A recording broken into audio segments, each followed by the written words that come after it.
Ladies and gentlemen, greetings and salutations, one and all, and welcome to your weekly ritual now known as the Ultimate Hockey Show. I'm Michael Gill, joined by Rick Petty on the eve or on the momentary beginning of the Stanley Cup Final, a rematch from last season, actually, between the Oilers and the Panthers. Will the result be different? Time will tell. The venue different tonight, Rogers Place for game number 1 in northern Alberta. Had a talk with somebody who lives out there, and in their words, the city is psychotic. Um, yeah, we'll leave it at that. Welcome to the Ultimate Hockey Show. I'm Michael Gill, on the left of your screen, joined on the right of the screen by Rick Petty. Good evening, Rick. How are you? Very good. Very good. How about you? I question myself all the time, and the question I have is, why does time always go so quick? It seems like we were sitting here in the second week of September talking about preseason and training camp, and here we are the first Wednesday in June at game 1 of the Stanley Cup final between the Oilers and the Panthers. It's crazy where time goes. Mm-hmm. Yeah. It's Um, summer. sorry, It's go ahead. no, it's the summertime and it's the Stanley Cup final. And sad, even more sad, what do I know about anything? I should not even be on the show. This should not be the ultimate hockey show with Mike and Rick. It should be the ultimate hockey show with the one guy who knows anything about the playoff hockey, Michael Garrell, your solo host. The other guy, he's fired. I am 0-4 second round, and I am 0-4 in the third round. Not even like getting I didn't even get teams right. I picked all losers in the second round. I got them all wrong. I picked all the home teams and all the road teams won. And then in the third round, I picked Carolina and Dallas, and Edmonton and Florida have come through. So I've got 0. And you got 1 point this last round. You got Edmonton in 6. They won in 5. So now you got 10 points. I got 7. And you know what that means? No Yeah. matter what I do, I could pick the right team, the right amount of games, the right scores for each game. I still couldn't overcome you. So, Crazy. so Crazy. you win. You win for the first time in a while, but congratulations. Well, I think the last couple of years were tied, and then you won the first few years Yeah, we did this. So, yeah. well, congratulations to you on a great season, regardless. I think that, to be honest, I think your prediction is kind of emblematic of how these playoffs have gone. Like, realistically, back up to our previous show, which was on April the 17th or April the 18th, somewhere in that Mhm, neighborhood.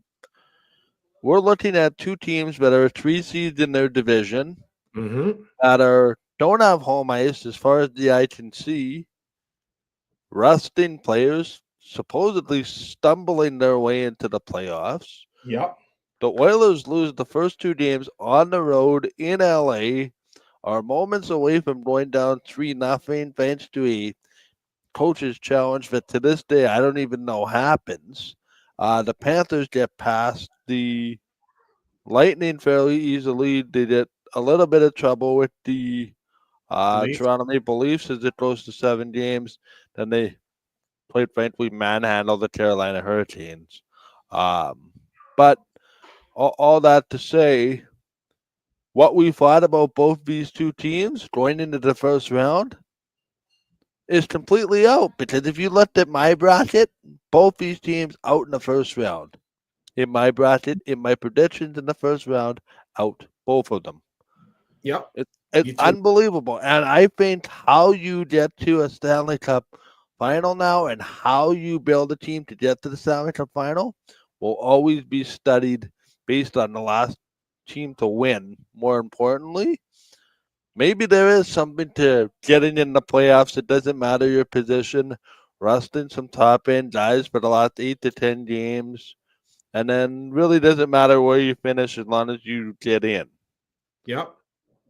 I don't know. Like honestly, Rich, I think we're gonna do a point where the regular season absolutely fatal.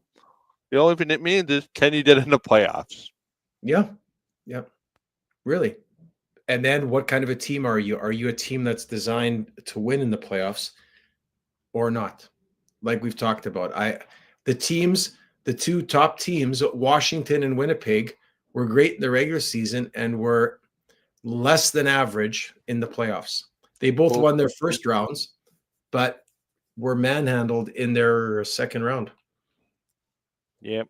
Yeah, and it And just had some circumstances that maybe prevented it from being closer with the March Shapely losing his dad. But I listen, I don't think even if that happens, the Jets doesn't happen, the Jets, still had early in the series. I think if game one, that to me is the more haunting one. The Mito Rantanen hat trick, and then you play so well at home, you just can't figure it out on the road. Quite remarkable, but yep. that's neither here nor there right now. Um, but it's just interesting. Like, how do you see this? Actually, let's back up. How did you see what Edmonton did to Dallas? I mean, I could make the argument that the Oilers were going to win the series based on the way Stuart Skinner played in that last round against Vegas, but Yep. it was like we saw a completely different Dallas team that looked, I don't know, wary is the right word, but they looked out of sorts. That depth scoring that they got against the Jets evaporated. The top Yeah. end guys, for the most part, unless your name was a certain individual, didn't come to fruition. Yeah. Uh, I'm just stunned that Dallas did not have any pushback in that series whatsoever.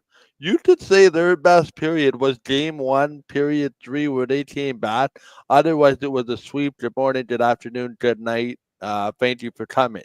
Um, I'm just absolutely dumbfounded at Dallas, quite frankly, laying down and saying, we're done. Yeah. Yeah, I would agree. Like, and it, to your point, like Dallas was the favorite at the beginning of the year with most people to Correct. win the Stanley Cup at the beginning of the season. And why? Because they had gotten playoff experience and because of their depth. And that was before they even acquired Rantanen. They that team has three lines that normally that can score. Like Marchment plays on the third line, but Marchment, Duchesne, Hintz, he was here and there. Robertson, he only scored in the last game there, but in the Jets series against with Dallas, it was Rantanen and a little bit of Hintz, and or no the other the Finnish player who Rantanen and then Granlund? Granlund. So Rantanen and Granlund, they and then Ottinger, they beat the Jets. And then they go into the round with Edmonton, and it continues like Duchesne, Marchment, like those are guys that scored 30 goals in the regular season, 30 plus, and they did nothing in the playoffs. And Dallas still got all the way to the third round. Can you imagine if Dallas actually had scoring from their guys, like besides Rantanen? But I'm saying there are other guys that are regular guys Yeah. that scored Yeah. 30, 25 goals. If they all scored like at the same pace as they did in the regular season, I think they could have beaten the Oilers. But Listen, they didn't score. I will say this till I'm blue in the face, and it will not change the result. If Mason Appleton hits that empty net and game sits, the Jets win the series. I'm convinced of that. There's nothing that tells me the Dallas Stars would have won game seven in Winnipeg, Yeah, especially when that's you look at momentum. But yeah, that that makes being said, I would like to talk about game five and how quick of a hot Jake Ottinger got and yeah. the ensuing meltdown that has ensued amongst the players at Peter DeBoer. Jake Ottinger, to his credit, Rich, I don't know if you listened to the 9 minute clip. He decided to take the high road and literally said, I need to be better. It's embarrassing to be pulled. My coach had the right to do that, yada, yada, yada. How did you see that when, for context, Edmonton scores two quick goals, goes up 2-0, coach Yeah, takes the yeah. That was about 8 minutes into the game, and he those were takes the the first. timeout, Yeah, and and those are the first two shots of the game too. Yeah, first two shots, he says he takes a timeout. Ottinger skates by. Team disperses from a timeout. He said, Ottinger, you're out. DeSmith, you're in. And Casey DeSmith winds up giving it up a goal in the first shot that he sees less than a minute into his appearance. And the horse had left the barn by that Yeah. point. You're down 3-0 to the Oilers in the first period on 3 shots. I mean, it's not good. But what I didn't hear, what did the player like? I heard what Ottinger said. What did like his The teammates players were didn't mad with the coach? Yeah, the players didn't like the way DeBoer handled the post game, where he said, it's on Jake, he needs to be better, blah blah blah blah blah, and stopped short of throwing his team under the bus, but really was critical. And I think Reggie, it goes back to, I think it was between game 2 and game 3, where the coach was asked, "Is Jake Ottinger your goalie?" Yes, Jake is not the problem. It's a team issue. We're not Mhm. scoring, yada, yada, yada. Mhm. And I think the anger was that 4 or 5 days later, it was basically talking out of a different side of his mouth. And I don't know where Dallas ends up. Like, he has one more year left on his contract. Yeah. For me, if I'm Dallas ownership after going out like that, I don't know if I would fire Pete DeBoer, but I certainly wouldn't give him that extension. Um, Okay. I would say, okay, let's show me what you got next year, and then we'll kind of revisit. Like, to me, I think with, again, we're not in the dressing room, so we don't know, Yeah. and nor will we know. But if the disappointment slash frustration is actually at a point where it's unattainable for DeBoer to move forward, that's a completely different scenario. Yeah. Which is why I think if I'm ownership, I would be hesitant, because eventually this team has to come over that proverbial hurdle, because it is 3 times in the last 4 years you've lost in the West Final. You also lost the Stanley Cup Final. But the other side of this, Rich, is no, it's hard to win in the Final Four. It's hard to win, period.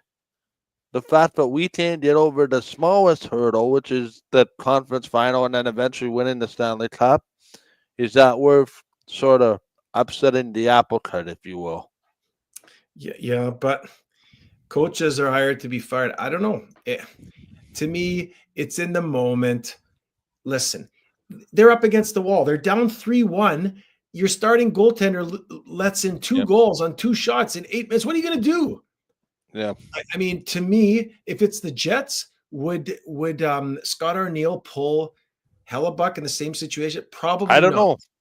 Probably not. Probably because Hellebuck's he's just a little bit step up. But Casey DeSmith is a good goalie, but he's not Jake Ottinger. Like Ottinger, like Right. to me, Right. that's you're pulling your one guy to go to your 2 guy. Like if you're doing that, oh, I got to spark him. I don't know. Listen, if a goalie pull needs to spark your team in game 5 of the And you're conference final, you got a problem. exactly you're down 3-1. I hope everybody's ready to play when the puck drops because it's do or die, including for Ottinger, but all of them. Like I don't remember the goals. I don't know if they were good goals. Were they good shots?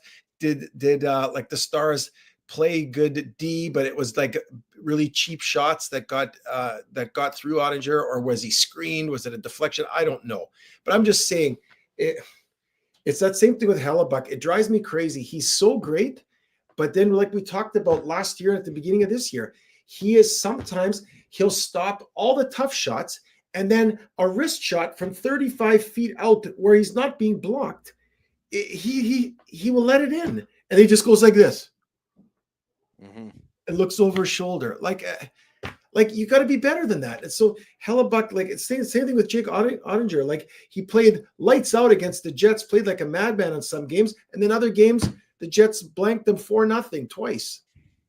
So it's too up and down. It's too like I love Connor Hellebuck, but honestly, he's not Sergei Bobrovsky. Sergei Bobrovsky he's a gamer.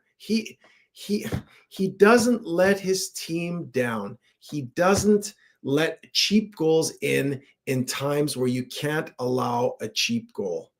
And I'm just it, that's Hellebuck. That's he'll stand on his head, make a million saves, and then a wrist shot from 45 feet out will beat him with no screen. And then you're down 1-0. And then okay, we have to concede one goal. We have to play out of the hole because of a cheap goal. Is Whereas it most goalies between would the stop. ears with goalies? What's that? Is it between the ears with goalies? I don't know. I just think sometimes it's a little bit of luck too. But it seems like maybe luck doesn't follow Hellebuck. Why was he so great at home and so average? I don't want to say lousy because I don't think he was lousy, but so well or lousy or less, way less than average on the road. Why? Yeah. I don't know. Like it's the same team in front of him. And it's not like the team let all these high quality shots. The goals that got scored against them were kind of soft. Like they weren't great plays or great shots. Once in a while they were, but I don't know. I don't want It's to get on interesting. a sidetrack of the Jets. I'm just saying it's the same thing. Ottinger is right there with Hellebuck. They play great at certain times, and then they play meh at other times. And guys like Bobrovsky, Vasilevsky, Shesterkin, like there's just other All guys. on all the time. They're on. Uh, Demko's another one. When he's healthy, there with Vancouver, he's just on. He's just Well, whatever. this is, I think, the perfect segue to transfer to the Edmonton Oilers and talk about their goaltender, Stuart Skinner, who's now not letting the puck in. He bailed his team out a couple of games. Game 4? No, game 3. Sorry, the Sunday afternoon game. He played very well. Dallas had 22 shots in the second period, only had 1 goal to speak of. What do Yeah. you make of the resurgence of Stuart Skinner since being benched after game 2 against LA? See, and that's another one. Like two teams, isn't it an interesting? I'll just sort of come full circle with this. Is it interesting um, comparison? You got Florida, they got their guy. Like, yes, they have their backup, Yep. but it's Bobrovsky. He's there riding that horse right around the track and down the stretch to the finish line. He's in whether they lose or they win, he's playing. Edmonton, this guy, goalie like musical chairs almost. Now the music stops, now we'll put Stewart in. Now the music stops, we'll put Cal in. Now the music stops, we'll put Stewart back in. Like, and they're Well, doing, in and they're still fairness, winning. there was an injury to Pickard. Yeah, but I'm saying, they're still winning, which is so kooky. Like you'd think Yeah. most teams going to their backup, it would be, and then let's just hope he could stop one once in a while to keep us in the game. And he was lights out. And you're right. If he hadn't gotten injured, would he have stayed in the rest of the way? Maybe. But I'm And just would saying, they be here is another question. yeah, so that's what I'm saying. It's so interesting. Edmonton's they're going back and forth between their 1 and their 2 guy all the way through the playoffs. And they're winning. And they're in the final. Same thing, or the opposite, I should say, for Florida. They've got their guys. So with Skinner, I don't know. What impresses you most with the Oilers? I know that you have a clear dislike for them. I think you mentioned that on this show before. Are we not allowed to Maybe say hatred on the air? Like is I that a don't bad? know. I don't know, but Okay. maybe memories of Winnipeg Jets playoff runs past. Yeah. What is it that surprises you about the Oilers? Is it their depth scoring? Yeah, their depth scoring. It's going to be challenged now with Zach Hyman out of the lineup. He's a gamer. Zach Hyman's a playoff guy. I think that's one guy in hindsight. If the Leafs could have done it, they should have kept Hyman and let somebody else go. Let Tavares go or let Marner go, or traded them away to keep Hyman and to sign him as a UFA because he didn't want to go. He was a Toronto boy. He didn't want to go, but he's a gamer. He's gritty. He goes to hard areas. He can score pretty goals. He can score ugly goals. He's heart and soul. He's enthusiastic. They're saying as much as they're going to miss him on the ice, they're going to miss him on the bench too and in the dressing room because he's a gamer. So, but I agree with you. They're scoring. I think they might even be better Edmonton than last year, except now They they are. lost. I think they're healthier. I saw a Yeah. stat where McDavid and Draisaitl have been on the ice for 60 less minutes overall in these playoffs compared to last playoffs. Hey, there you go. So, Yeah. so I think, sorry, I was going to say, I think them getting Travis Frederick, right? I think his name is Travis, Trent right? Frederic. Trent Frederick, sorry. Trent Frederick from the Bruins, or as a UFA, whatever he was, re-signing Perry. Trading for um, Well, they got Wallman. So Wallman. on defense, Ekholm is healthy now. They I lost mean CC. that's the other thing. He played Game 5 of that series and hasn't played the rest of the playoffs. So there's something to adding the top four defensemen to your Mets. Yep. Yep. So I, but it's going to be interesting because Edmonton, yes, I think they're a better team than they were last year, and they only lost by 1 goal in the Stanley Cup final, right? So you Game in the 7, yeah. seventh game, so you could say, they're going to win. Just wait, because their goaltending is still very questionable. It's been up and down throughout the whole playoff. So I'm not putting all money on Oiler goaltending. I could put money on Panther goaltending. I couldn't put money on Oiler goaltending because of how it's been. Number one. Number two, the Oilers have not faced a team like Florida, because you could say, oh, the Oilers are better than last year. I would argue, The even with the Panthers are guys better than last year. that the Panthers lost in terms of losing. What's the guy that went to Calgary? That little Romberg or no or Lombard. Part Lombard. Lomberg, yeah. Lomberg, they lost. They lost. Who else did they lost the cup on defense? They lost Montour. So they lost Yeah. Montour and Lomberg, who I just think off the top of my head are the two larger But names. they gained Nate Schmidt.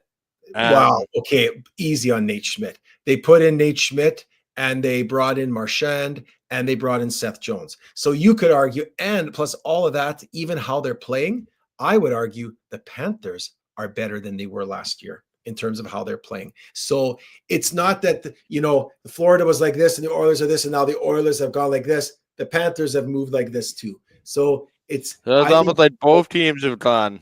yeah, these two teams are, it's going to be just interesting. Can Florida play that playoff style for up to 7 games against the Oilers, stay out of the penalty box, and keep Draisaitl and McDavid at bay? That's the question. And is McDavid hungry? Like, not hungry? He is hungry enough, but does he have enough will and Motivated. determination to overcome what the Panthers are going to do to him and to still win a Stanley Cup? That's the $1 million question.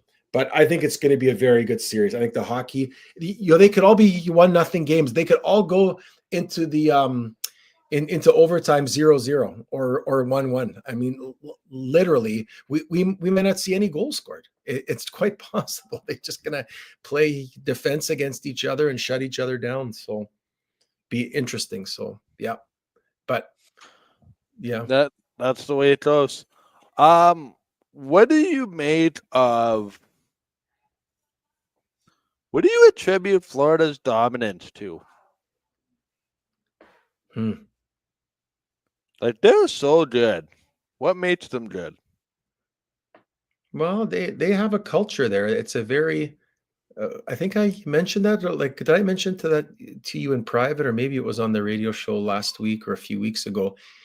Nate Schmidt was saying that he got, he Oh went there yeah, you and mentioned he that was last week. playing, I think it was in the preseason, and he made a play in the offensive zone. I don't know what he did, if he did a spinorama or he did something. It was a little bit um, risky, sort of high risk, high reward, and it worked out, and whatever. And then he came to the bench, and then at intermission, two of the guys, the veterans on the team, just came up to him, not mean, but just basically said, "Hey, Nate, We don't do that here. we don't do that. That's not Florida way." He said, "It, you did it preseason, you did it in the offensive zone, but we don't do that. That's not Florida hockey. That's not how we play." And Nate Schmidt was like sort of caught off guard because he figures, man alive, it's preseason, it's on the offensive zone, like the risk is high, but the whole point was that culture that they have there. It's kind of like how it was with the Bruins with Pasternak and Bergeron and Chara and Marchand. And it's kind of the same thing. They have this culture there. This is how we're going to play. And we know this is how we can win. We've done it. We've made the cup final once and lost. And then we made it again and won. And now we've made it again.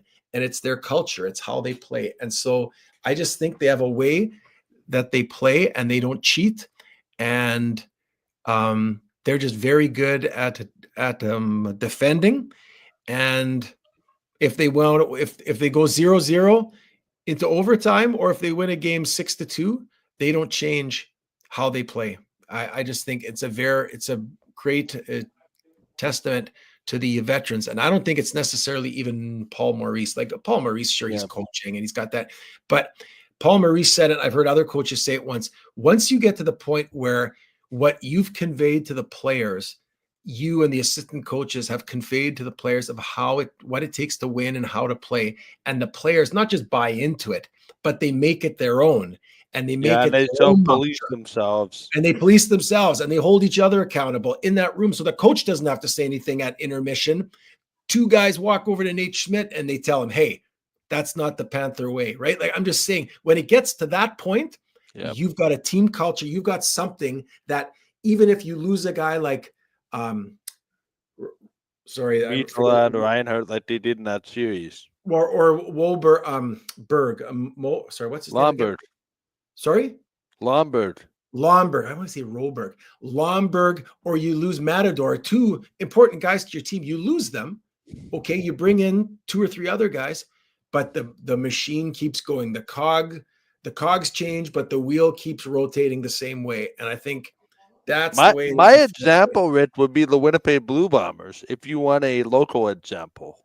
Yeah, for the last few years, that's true. Yeah. For the guys that leave, there's guys there that show that, hey, this is the Blue Bomber way, right? It's all kind of very interesting. Very quickly, I wanted to mention, we'll get back to our Stanley Cup final pitch. I did want to talk about some hockey news. Yes. As it pertains to the Winnipeg Jets. Rasmus Kapari, an RFA, has signed a 2-year contract in Switzerland to play for one of the Swiss teams out there. So he's gone for 2 more seasons. Your reaction to that? Well, was he an RFA or a UFA? RFA. So he can do that. He can sign outside of the NHL if he chooses. Outside the NHL, the Jets would have to. I got clarification on this. If the Jets tender a qualifying offer, which they will, they retain his NHL services when he returns. Okay. So, I mean, the news surprises me, but it doesn't. But I have a hard time figuring out where Rasmus Kapari fits in with this group on a consistent basis, the way it's currently constructed. Right, and this is maybe a way. Not that Rasmus Kapari is a problem. I don't think he's a problem per se, but him and then allowing Mason Appleton to go. I think they're going to part ways with him. And you got to part ways with some other forwards. Maybe that's Brendan Tanev. I don't know who. Or you trade somebody away and you sign Tanev. I'm not sure. But they've got to change the makeup of the team. Like they're in the bottom 6 particularly. The bottom 6 has to be more offensive. They have to score more. You need somebody that can score and can play with Adam Lowry. And I don't know, like. You've got to add, I mean, you've got Ehlers, if they're able to sign Ehlers, but Ehlers, Nemestikov, and Perfetti are 3 small guys. And then you got Morrissey and Pionk, they're small. Now, Pionk plays bigger than he is, but I'm saying he's a small defenseman. So I'm just saying we got to add some size, some big size that can score. So how do you do that? Somebody like, well, I don't know, you have to pick your guy, like a Trent Frederick, right? I'm just saying, like somebody like that. And how do you do that? Because you can't trade everybody. You can't just get rid of guys and buy guys out. So I think to do that is like this.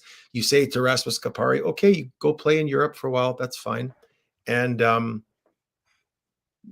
and you maybe you don't sign UFAs, and then you bring in some other guys to change your mix a little bit, in my opinion. How about for you? No, I was not surprised, to be honest.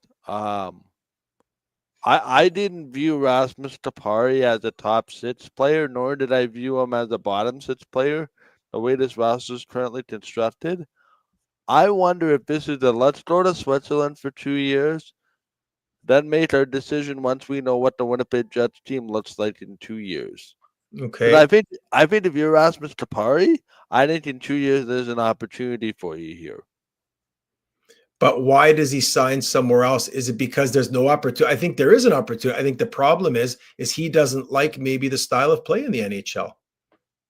Maybe it's too physical. He doesn't want to. He doesn't Maybe. want to hang We'll around. see. We'll see. If he starts lighting it up in Switzerland, then we'll know. There's guys that they don't like the NHL, but they go to Europe and they are like 50 goal scorers. Hmm.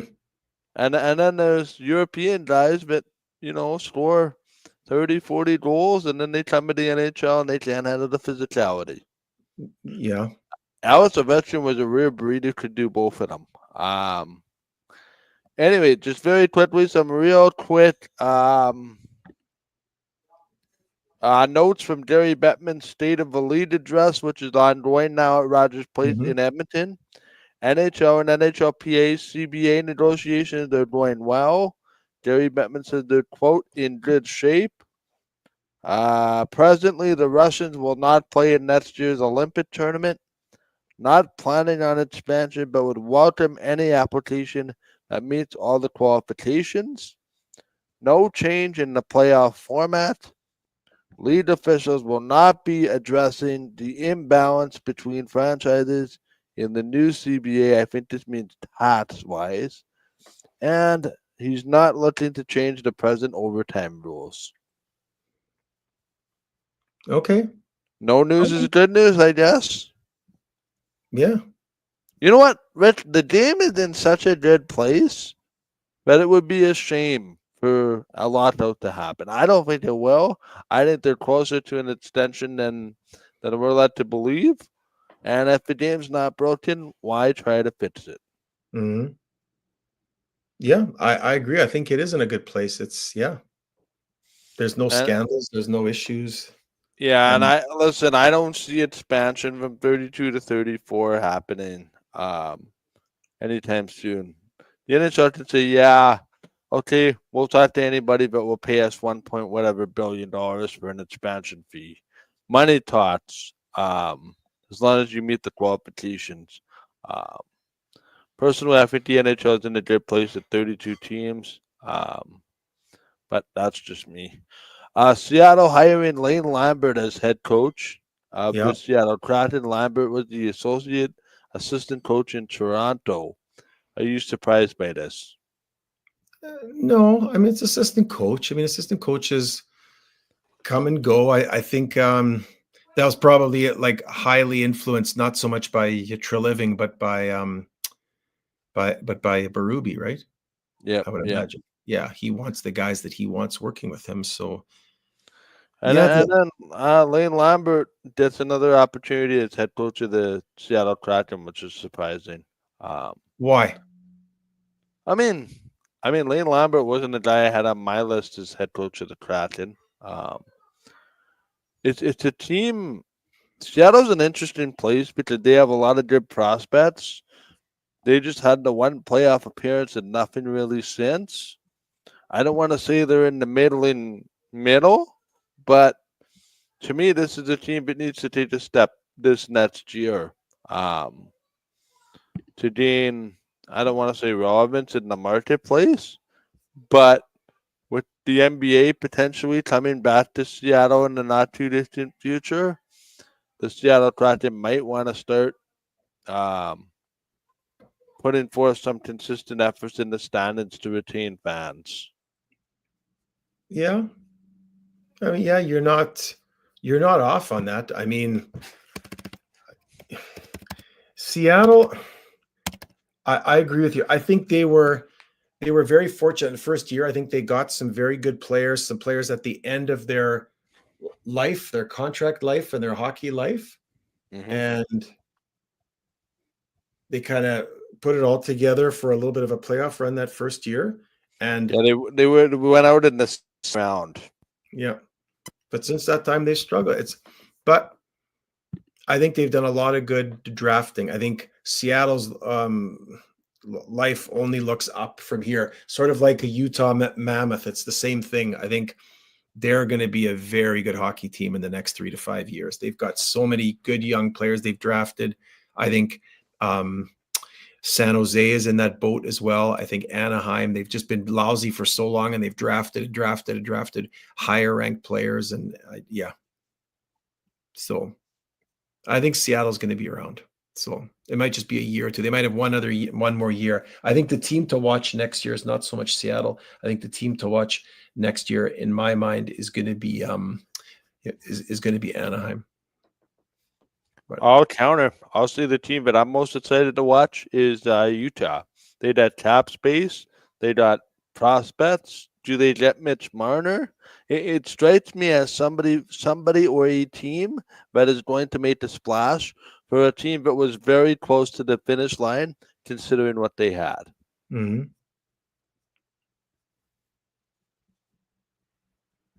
Yeah.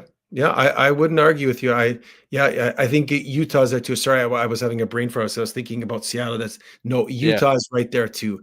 They've got some very good young players, and like you say, they've still got cap room. So yeah, I think they might be missing that one UFA to bring in. Who is that guy? Who do they bring in? Right? I Mitch mean, Marner. yeah, maybe Mitch I Marner. mean, Mitch Marner beside a Clayton Keller would look pretty darn good if you ask me. Yeah, yeah, And they moved up in the draft lottery and are picking fourth overall. yeah, Lucky, lucky, lucky, lucky. yeah, Um, the other one was Dan Muse, the assistant coach with the New York Rangers, today being named head coach of the Pittsburgh Penguins. yeah, This one is surprising. I heard, and a whole bunch of other people heard. Mitch Love in the driver's seat. Mitch Love offered the job. Mitch Love, Mitch Love, Mitch Love, Mitch Love. All of a sudden, no contract could be reached, and Dan Muse is the guy. Um, this is an interesting one, Rich, and you know my feelings about the Pittsburgh Penguins, and I think we spent 2 entire shows at various points this year just rehashing the Pittsburgh Penguins, trying to make sense of it. Are you rebuilding? Are you contending? Are you in the middle? Because if you're in the middle, I don't think the middle gonna suffice in Pittsburgh. Well, no, and I don't think was the problem in Pittsburgh not making the playoffs this year. Was that Mike Sullivan? I don't think Nope, so. nope. In my mind, that you could It's hire a new interesting that coach. Sullivan and Muse basically switch spots.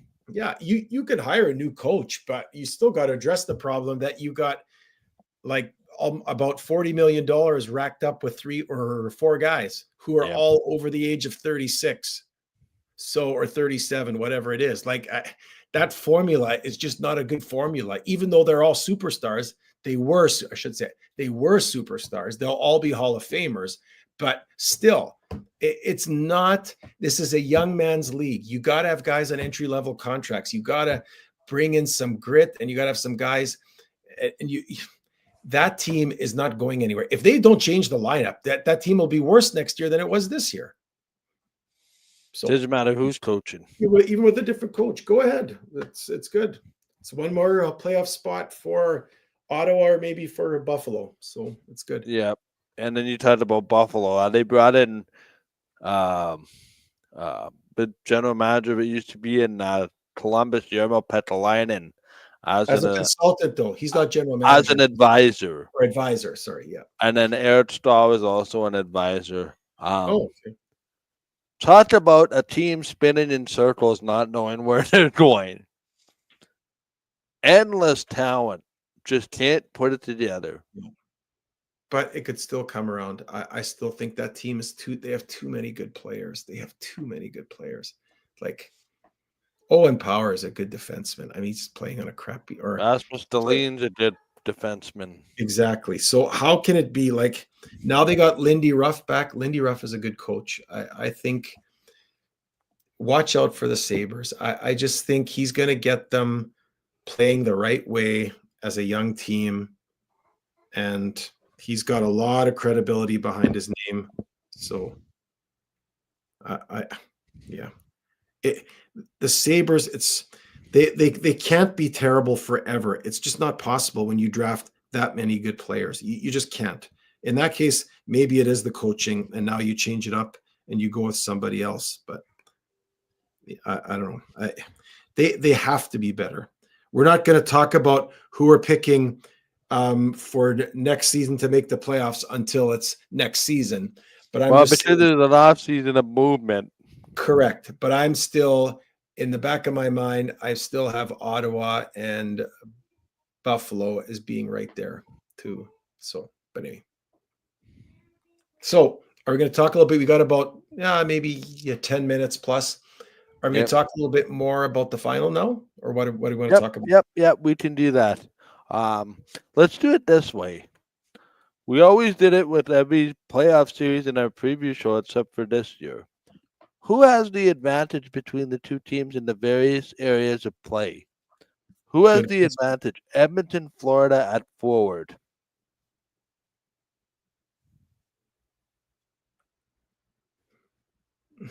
At forward.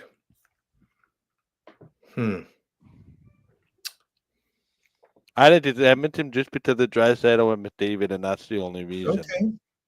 You said okay.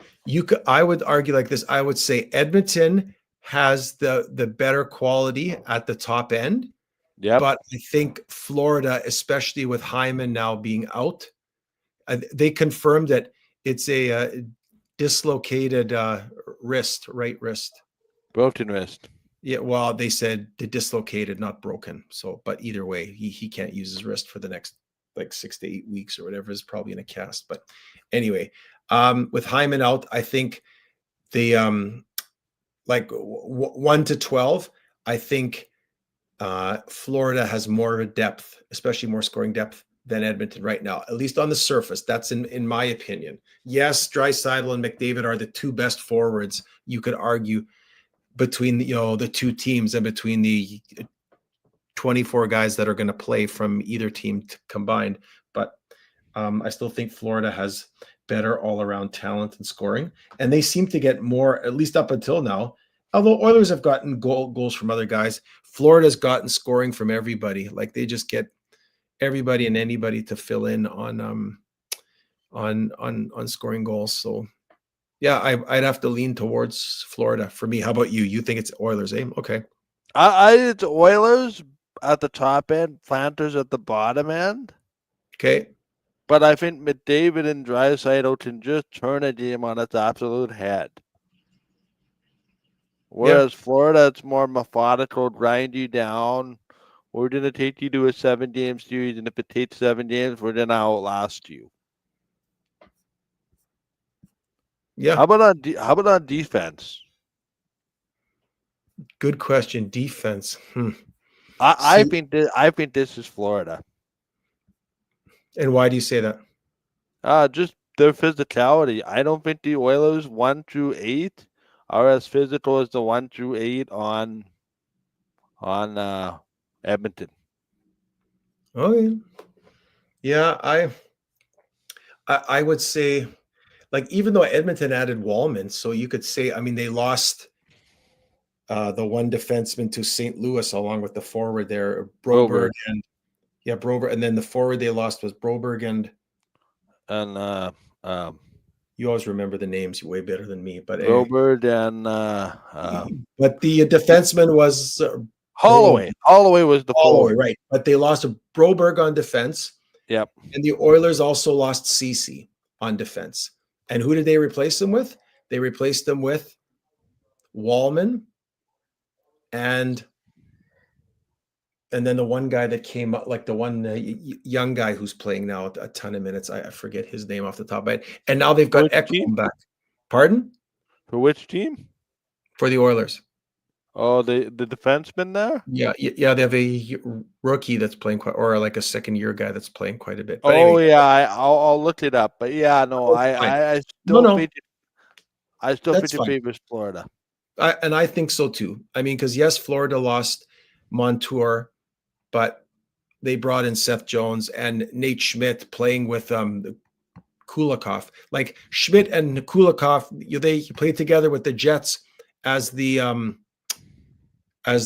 third pairing, and everyone said, "Oh, they're terrible, they're terrible." And look, now they're in the Stanley Cup final, playing as the third pairing.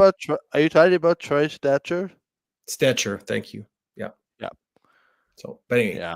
so yeah, I still lean towards Florida because I just think um, Aaron Ekblad is just like he's just a gamer. He's a beast, and now you got um, uh, Seth Jones, another big guy, hard to play against, and who can skate, who can move. It's going to be interesting having him probably matched up against Draisaitl for a lot of the games where Florida has last change. So um, I just think it's going to be very interesting to see how that all plays out. But yeah, I would say with the defense, I lean towards also the Panthers, and then now we're going to go to goaltending, and for me, it's the Panthers all the way with Bobrovsky. So Yeah, and it's who can play the best at the right time. right. So for me, I have Florida with a slight edge on forward, a slight edge on defense, and a huge edge. A lot of it being on history for a reference, a huge advantage in net. And so for me, that's why I'm going to pick Florida. I know you're going to pick the Oilers because you already said that in the last round, but I'm going Yep. to pick Florida. So, but How do you think special teams played into this series? Personally, I don't see a lot of penalties coming in this series. yeah, that's true. Actually, Florida, they don't take a lot of penalties. He's like they're just very good at what they do. They don't have to cheat, right? That's probably the Florida way. They don't cheat to make plays. They don't cheat on offense and then have to take a penalty now to come back and play defense. So they're just very good at what they do, and that's why I think they're not going to take a lot of penalties. I think to your point, that the refs might call a penalty here and there just on something cheap, just to Yeah. add some drama into the game. But I think for the most part, they're going to let them play. Well, do you remember Game 7 last year? I think there was like no penalties called in that game either, except maybe at the very end there might have been one, but it was just all like it was just a grinder. So and there was lots of hooking and holding and whatever. So I hope they just let them play for the most part, unless it's really obvious and unless something interferes with, like if McDavid's about to go out on a breakaway and he gets tripped from behind or hooked. Okay, I get it. Call a penalty, but this little, like I always say with the Jets too, when you call stuff in the neutral zone that has no impact on the game, please just stop already, right? So, but All right, prediction time. okay, Oilers and sits for me. okay. Who has home ice advantage? Like, where does the series start, in Florida or in Edmonton? In Edmonton. Oh, so Edmonton has the home ice this year. Yep. They finished ahead of Florida in the Correct. standings. Yep. Eh? Probably not by a lot though. Maybe like a couple of No, points. 1 or 2 points. Yeah. I didn't actually look that up right now. Yeah, no, you don't have to look that up. That's fine. So you think Oilers in 6, eh? And Yep. you think just because it's the time for McDavid and Draisaitl, they're going to will their teams to it. Yep. I think they're going to score a big power play goal when it counts, and I think the Panthers are on fumes. You said that 3 rounds ago, and they dominated. No, I still think they are. I think the Oilers are just motivated. The Oilers are deeper. Yes, they're losing that Hyman, but Jake Wallman can move the puck, and Connor McDavid and Leon Draisaitl can score a lot. Okay. And they're fresher. So if you want to run them 35 minutes a game, go right ahead. Okay. So I'm going to say Florida in 6 because they're going to win at home. Ooh. Interesting. But I predict all the games are going to be close. I don't see any game in this series being 6-2 or 5-1. I just can't. I mean, it's possible, but I just can't see it. I think these two teams are so locked in how they play. Florida always plays that way. Edmonton's learned how to play that way. I think this series could be, except for a power play goal here or there, I think it's going to be really tight. Not a lot of chances. Yeah, really snug as a bug in a rug. No, That's what I would agree. I would agree. Yeah. Um, but I think we're gonna call it quits because my hearing you hasn't been working the last 20 Oh, minutes. Um, so I've been kind of hearing you through one ear for the most okay. part. Okay. Um, but we will be back on sometime next week. Let's just say that. Um, I don't want to hold it hard and fast to Monday because that would be game number 3. So maybe we'll let it go to game 4, something like that. Then come back once somebody is maybe close to winning the cup. Yeah. I'll be honest, it's difficult to go an hour when there's 2 teams left. Playing But one game every second night. one game Unless every there's some other, third night. yeah, I know. Unless there's some other thing like a trade or a signing. Like today, I should mention Brock Nelson signed a 3-year deal with Colorado as a Oh, you UFA. did? Yeah, for 22 million. It's about 7.5 million per year for 3 years. Yeah. Ian saying I think we see Calvin Pittard at some point. Florida in 5. Yeah. Well, see, but he's predicting, yeah, it's going to fall off for Mr. Skinner. We'll see. I still think it's going to be good hockey, be fun to watch. So, Yeah. Michael, great show. We will Great talk soon. show. Enjoy the week. We'll see you next week sometime. I'll probably see you on the weekend. For me, go Oilers. For Rich, go Panthers. Enjoy the series. We will be back next week at some point. Bye for now.